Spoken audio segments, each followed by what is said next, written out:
Hey everyone, Scott here to discuss Funny People, starring Adam Sandler, Seth Rogen, Leslie Mann, Eric Bana, Jonah Hill, Jason Schwartzman, Aubrey Plaza, Rizal, and Iris and Maud Apatow, and directed by Judd Apatow. Now, I remember going to theaters for this and thinking, this movie is so long, but let's talk about it. Let's get into it.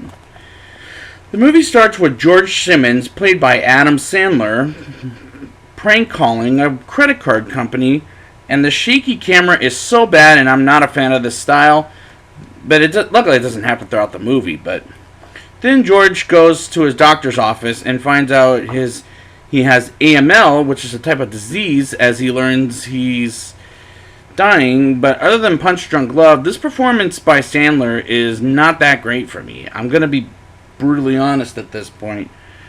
Ira Wright, played by Seth Rogen, works on making macaroni with his coworker and his friend Chuck, played by Rizal, who's not a singer, just like Seth Rogen's. Who's not an actor, just like Seth Rogen's character is not funny, as he's trying so hard to be the funny one. Like, he's not funny, as he's trying so hard to be. And these scenes are not that funny. His roommates Mark, played by Jason Schwartzman, and Leo, played by Jonah Hill, are two of the biggest assholes in the movie, and a neighbor, comedian, Daisy, played by Aubrey Plaza. And I've said it before, and I'll say it again. I don't like Aubrey Plaza. Her humor is so fucking dry. We're at the comedy club with Ira and George, and who happens to be there, and Leo, and these scenes are not making me laugh, as George tells some dark humor. The movie needs an hour editing, because this thing drags, it's too long.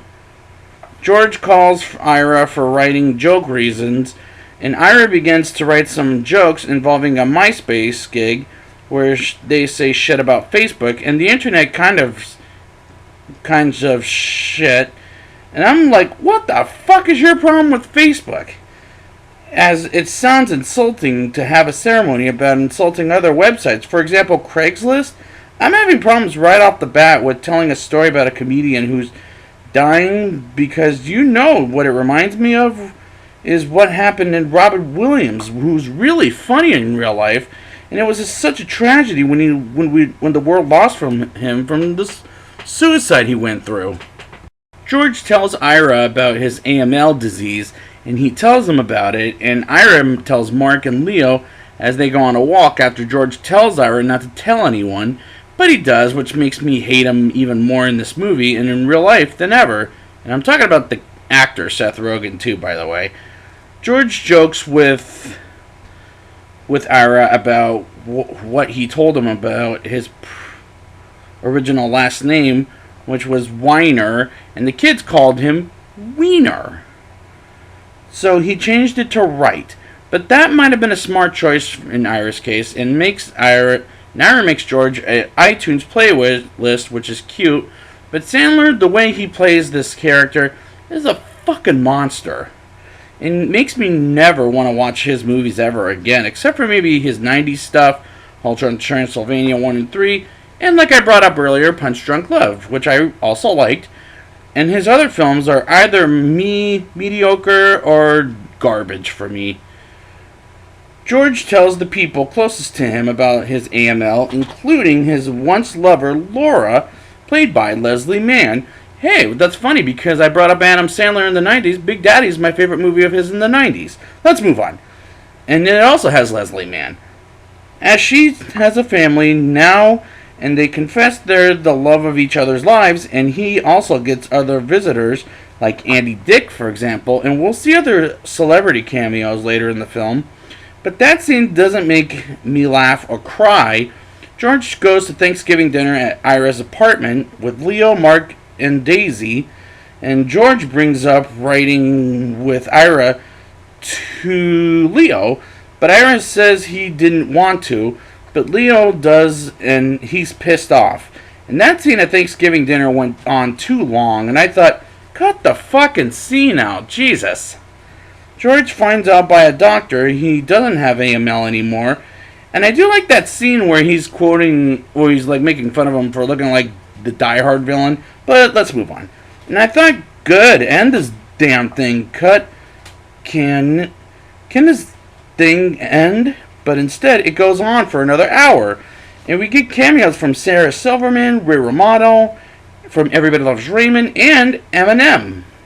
And that scene is at the bar slash restaurant. Again, went on a little bit too long. And I wish the movie would end at that point. And I've got another hour to go. Fuck me. Ira is told by George to tell Laura that he no longer has AML. And her look on the face was shocked, but honestly not too happy about it. But at the end of the scene, she is happy. And George and Ira stop by Laura's house and meets the daughters, Ingrid, played by Iris Apatow, and Mabel, played by Maud Apatow. And eventually they meet Clark, played by Eric Bana, who is an actor I do like in movies, but I don't like his character. And the Apatow sisters are not the greatest here either, and I was getting bored at this point. Laura and Clark have an argument while she mocks him, which doesn't make me laugh. And Clark takes off, and Laura wants a divorce, but doesn't tell him yet. But she tells George and Ira, and while he goes on in an airplane, Ira tells Clark George is better. And Clark goes to the house because Ira told him that he should be that Clark and Laura should be together by the end of the day.